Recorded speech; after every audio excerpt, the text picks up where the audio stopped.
Nok sa korona mo, dalha ko sa kalbaryo. Kunang gitsi mo ni malimtan ko, kun malimtan ko ang pag-antos mo.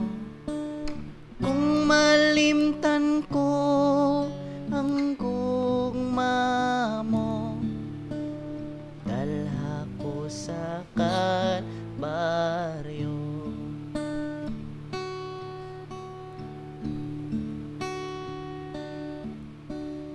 Ipakita ko ang lubnganan mo, di nagahilak ako.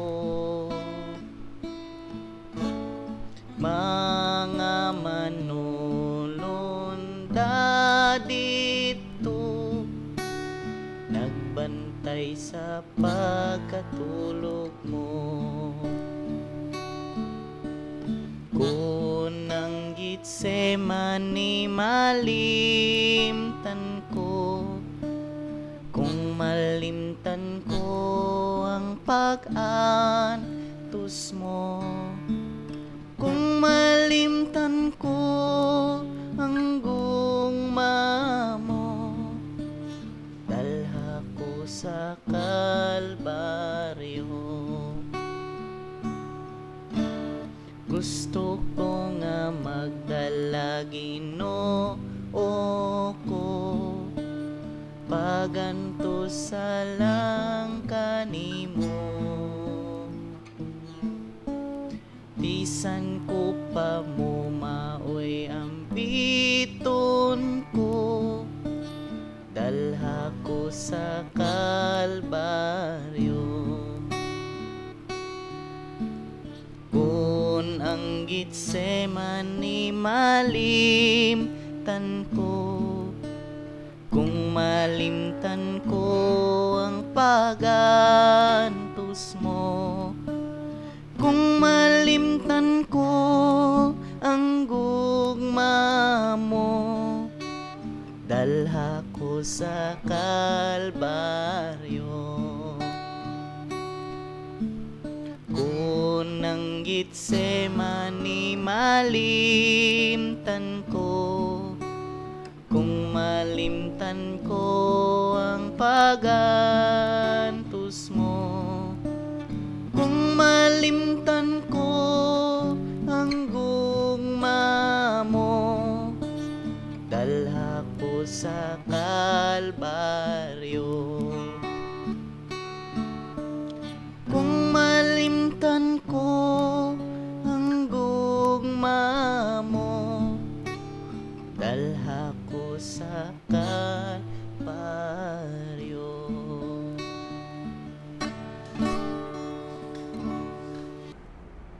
Maayong gabi sa tanan, no? Dalaygon ang Ginoo. Welcome sa Jesus is Forever Ministry with Bishop Wing Pacheco.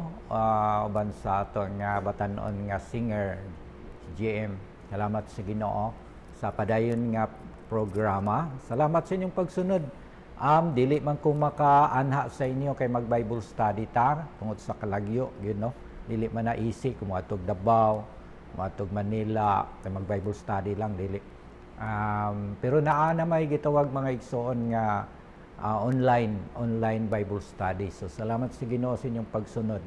Sa gahapon live ta sa Facebook, no? Live ta sa Facebook. Then live ta sa ma-live pud ta sa kuan sa kining YouTube. So mana nga masunod ninyo ang programa, no? Maka share ko sa inyo og kanang bisan gamay lang nga mga revelation. Naman pud ta mga igsoon na naga-publish pud ta og kanang gitawag og quotation, no? Quotation sa matong quotation nga atong gi-publish nga kining before opening your mouth, open your mind. Open your mind before your mouth. So, orag makaawhag sa ato ba nga magbantay pud ta sa ato nga pulong nga atong maistorya kay basin katong wala na to una-una ang pulong nga atong naistorya nasakitan na diay ang uban, no? Hinuon ang pulong si Ginoo hait man gyud na sama sa espadang naha kaning duhay suwab nga mulagbas nga to sa utok sa bukog ug sa tingwa sa kasing-kasing.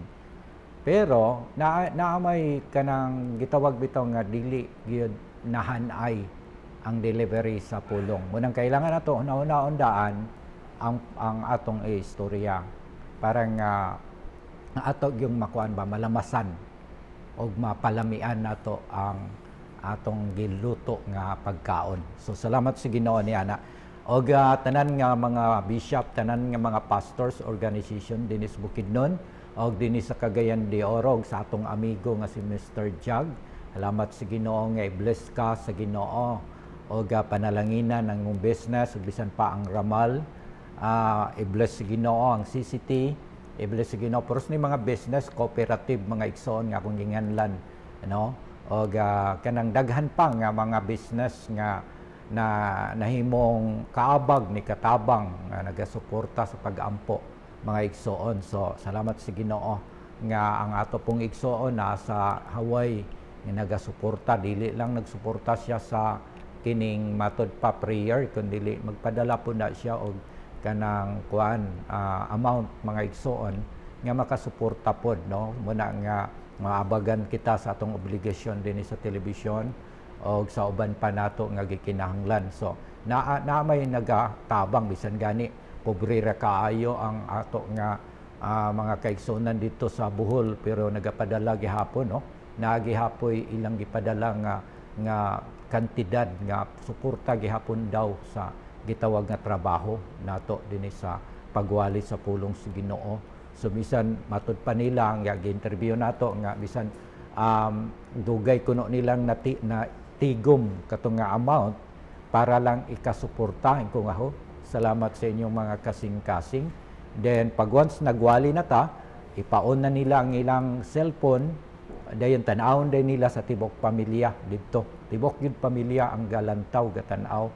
So salamat sa Ginoo, no, kay nahimo na tang blessings ngadto sa mga dapit nga naay nagasunod sa maong programa. So muna kanang gigamit sa Ginoo, no, gigamit sa Ginoo ang alagad. Manang pasalamat ko sa Ginoo niya anak mga igsoon sa inyo gyud nga pagsuporta. So dalaygon ang Ginoo mga igsoon ang ato karon nga tema, no? Ang tema sa atong pagatun-an karon kining gitawag mga igsoon nga paglingap. Paglingap ang tunay na diwa ng kalayaan. Tunay na diwa ng kalayaan. So na naman ta sa gawas nun nga kinabuhi pero tunay na gitanaw or gipangita nato kung kuan kanang asa ang gitawag nga kanang tunay or ato pagitun-an ba. So sa Matthew 9:36 nagaingon dinhi nang nakita niya ang napakaraming tao nahabag siya sa kanila sapagkat sila'y litong-lito at hindi alam ang gagawin, parang mga tupang walang pastol. Magampo tamahan nga Dios, salamat sa mensahe. Salamat Lord nga ang matag usa karon dinhi sa tibuok kalibutan, Ginoo.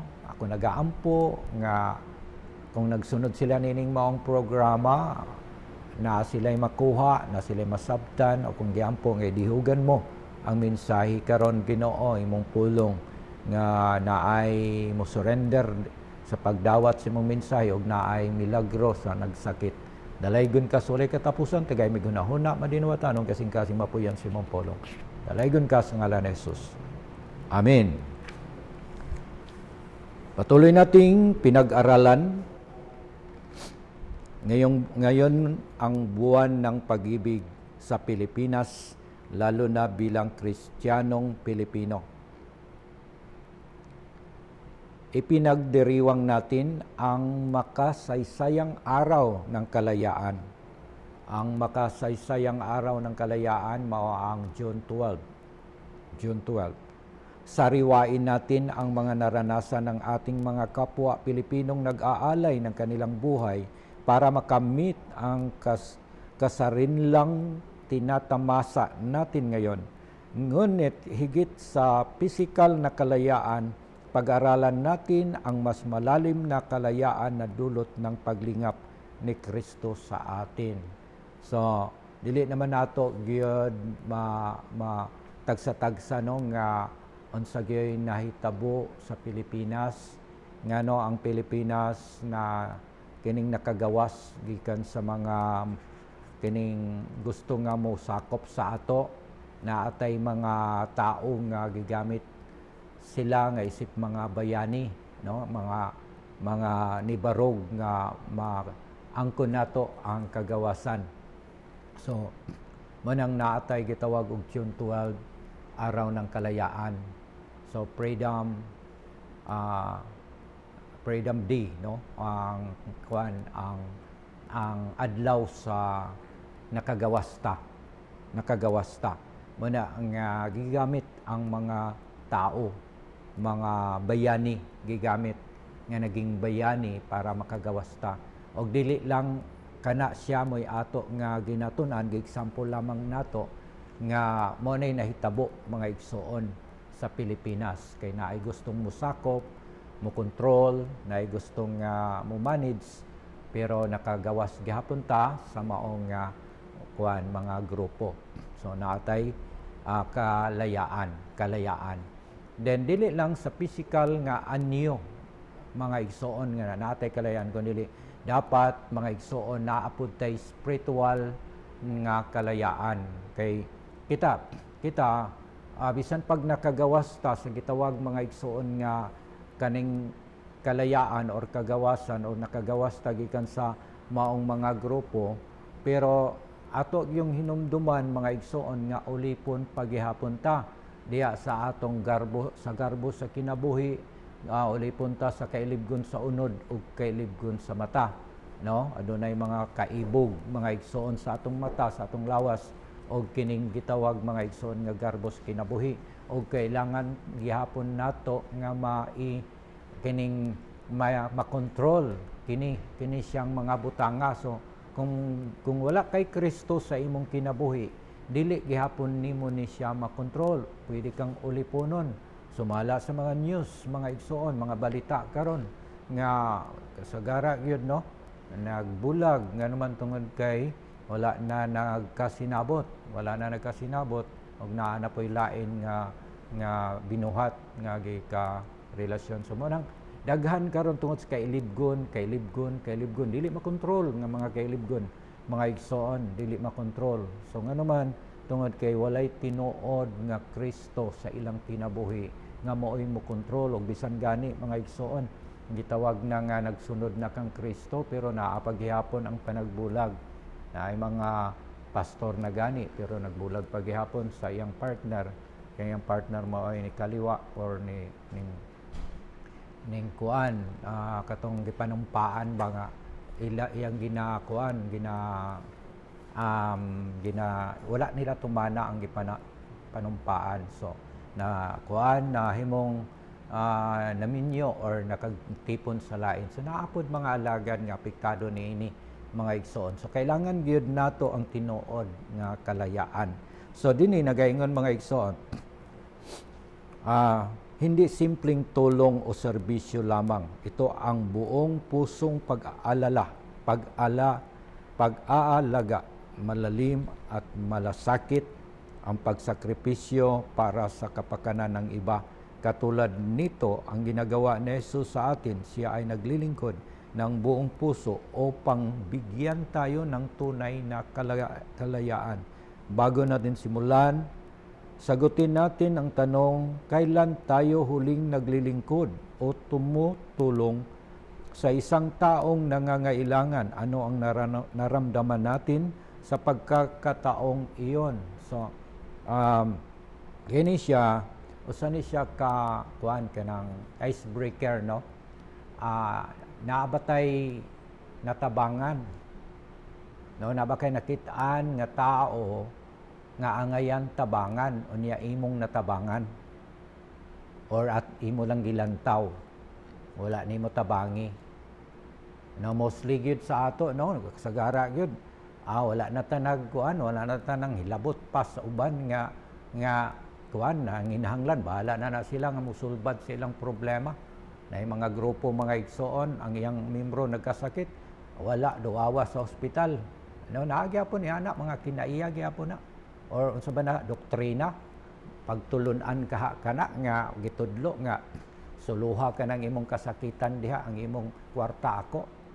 No, so nagyapon ni nga na mga igsoon nga atong ka dunggan nga maong kining gitawag nga kanang kasinatian ba, experience. Pero dili na mao ang gitudlo ni Kristo, no, pamilya. Ang pamilya, mga igsoon, magsakit ang anak, ang papa ug mama ug mga igsoon magtinabangay, pagbantay ug pagpakaon, pagampo. No, ingana ang grupo, ingana dapat ang grupo nga magurag pamilya ba. No, dili kay ang silingan nagkasakit, ang mahitabo is bahala na kasilingan taraka. Pero unsa may gingon sa Ginoo, love your neighbor as yourself. No, wala gyapon ta nakatuman. Nga naman, tungod kayo sahay, raman tamutabang, labi na nga itong silingan, ngiladog batasan. Makaingon pag yun tayo dayon nga gigabaan. No? Gigabaan. So, manang nga, warag judgmental na kayo ta, manang gustos Ginoong mausab ning ato nga mga kinaiyahan. So, dini, ang nakikita natin ang puso ni Jesus para sa sangkatauhan. Hindi lamang siya nanonood sa malayo, aktibo siyang nakiisa at nakibahagi sa kalagayan ng mga tao. Napansin niya na sila'y ay litong-lito, walang malinaw na direksyon at ini halintulad sa mga tupang walang pastol sa salitang nahabag. Dito ay mula sa Grego na isplanisumai, na tumutukoy sa malalim na emosyonal at pisikal na damdamin, parang kirot sa puso. Okay? Mura ba og kanang sakit sa imo nga di ka makatabang. Sakit sa imo nga dili ka makatunol, mga igsoon. So muning na muning na batian ni Jesus. Naluoy siya. Naluoy siya sa mga tao, naluoy siya mo na nga nagkinahanglan gyud ni sila og gugma, nagkinahanglan gyud ni sila og tabang, nagkinahanglan gyud ni sila og paglaom, nagkinahanglan gyud ni sila og kalayaan. No, di kayo na nato gagakita, mga igsoon. Na naamay area nga ginasudlan. Pagsulod na mo sa area, mga igsoon, ang amo lang para makasangyaw lang sa pulong sa Ginoo, nagdala mi og kanang pagkaon nga lugawon para nga ma-share ato nga village, mga igsoon, kay nakita namo nga naagyod ang matud pa nga dili maayo nga mga kinaiyahan ug naagyod ang mga dili maayo nga mga bisyo, mga igsoon. So amo tong gisudlan, amo tong dadanog pagkaon ug salamat sa Ginoo, mga igsoon, katong nga area naanay na pastor karon, kay kung ang istorya nga ako pang istorya kung unsa kang ngilad na dili na lang nako na istorya nga naman tungod kay kung ang usa ka dapit, mga igsoon, nga naa ang tanan bisyo, naa tanan nga mga dili maayo, so ambot pasabot ana nagyud ang kangilaran, no? So praise the Lord. Mostly sa mga tao is nagbasa nagbiblia, nagsimba na, no? Naay nga mga dapit nga atong napasukan, napay dapit nga atong gipasukan, no, gihapon gidadaan nato pagkaon gihapon, and then giatangan pagani ta og kahoy bunal kay nganong gisulod ta ditong dapita. Pero salamat sa Ginoo kay ang protection sa Ginoo naagyod gihapon. Og natay mga kaigsuonan nga nagabuhat sa kining pag-share sa pulong sa Ginoo niya, kuan sila matud pa nga ginalutos sila, no? Ginalutos sila unya kuan kanang dili pagyud nga kuan kanang ginasultihan sila og sakit, mga igsoon, no? Ug salamat ni ana nga kining mga kaigsuonan nga isog nga nagsangyaw bisan nga ginainsulto na, ginabuhatan na og di maayo, pero nagpadayon sa pagbarog diha sa ilang pagtuo. No, salamat kay sa Ginoo niana, no. Ang paglalarawan ng mga tao bilang tupang walang pastol ay sumasalamin sa realidad ng sangkatauhan na walang Kristo, tulad ng walang tunay na gabay. Walang tunay na gabay. Ug wala gyud kay giya nga pulong sa Ginoo. Karon nakadungog ko mga igsoon while nga nagparking ko sa akong motor, na ay nadunggan akong mga bata nga grabig pamalikas, no, sa ilang baba. Gada istorya litok dayon anang kuan YEWE. So dili siya kuan, walay gabay ba nga nganong galitok man kaniana nga dili man na siya right nga litukon. Walay nakatudlo sa ila nga bad na nga words. Dili na kanang pamalikas is bad na nga words. Pasama ra na sa pamarang, gina tunglo, panunglo. Mga igsoon na dili lang natunglo nimo ang nakadungog kundi apil pod ang imong kaugalingon. So muna siya ang gisulti din himay. So marami ang naghahanap ng kalayaan at kayamanan, kapangyarihan at kasikatan. Ngunit ang mga ito ay hindi nagbigay ng tunay na kalayaan. Mahimo kang kwartahan, mahimo kang sikat mga igsoon, pero dili man na siya naghatag. Kay daghan man kwartahan karon pero dili man gyapon malinawon. No? Daghan man kwartahan karon pero dili man gyapon nagasinabot ang magtiayon. Mga anak, mga igsoon, naaman gyapon ingana nga sitwasyon. So ambot pasabot ang gusto lamang ni Kristo nga kining tunay na kalayaan nga ma-celebrate, no, na si Jesus ang nagsakripisyo para sa ating kaluluwa at nagbigay daan tungo sa ating ganap na kalayaan. So bilang mga tagasunod ni Kristo, tinatawag tayong ipakita ang kaniyang habag sa pamamagitan ng ating paglingap. Hindi tayo dapat maging tulad ng mga tupang nag-iisa at naliligaw, kundi maging bahagi sa komunidad na naglilingkod sa mundo. Ang bawat paglingap ng ating ginagawa ay nagiging patutuo ng pag-ibig ni Jesus at liwanag ng pananampalataya. So talaga ng Ginoo mga igsoon, ang pulong sa Ginoo nga ato karon nga gina-share sa inyo nga kining gitawag og paglingap diwa ng kalayaan. Gihisgutan lamang din nga ang gitawag nga Christ compassion, no? Daghan man ang gihulagway sa Bible nga naluoy si Jesus, dili lang ang multitude, unfortunate, ang Jerusalem, the lepers, the bereaved, daghan pang yang gina-ilustrar nga gitawag nga gikaluy-an niya. Pero kining atong sentro karon naluoy siya sa multitude. Okay, so dalaygon ang Ginoo. Wala antay oras, wala antay panahon. Ang ipadayon pag-awhag ang matagusa nga wala pa nakadawat kay Jesus nga personal nga Ginoo ug maluluwas. Sige, sabat sa pagampo amahan nga Dios, miduol ako diha kanimo karon, nagapaubos ako sa akong kaugalingon ug nagapangayo ako og pasaylos tanan nako nga mga kalapasan. Amahan, salamat sa imong anak. Bisan pa sa Roma 19, kung isugid nako sa akong baba nga si Jesus Ginoo ug mutuo ako sa kinasingkasing gayud nga siya nabanhaw gikas mga minatay, maluwas ako. Salamat Ginoo sa pagluwas mo kanako o pagsulat sa akong pangalan sa libro sa kinabuhi. Dalaygon ka sa ngalan ni Jesus. Ang tanang nagsakit, nagbalatian, patasin yung kamot. Magampo ko nga iyohon kamo sa Ginoo. Amahan, sumala sa imong pulong ang Isaiah 59 versikulo 1 nga dili mubuhi mo kamot nga dili makahikap ug dili limitado ang imong gahom nga dili makamilagro. Ang inihinder lang, ang babag lang kay ang kalapasan ug kasalanan.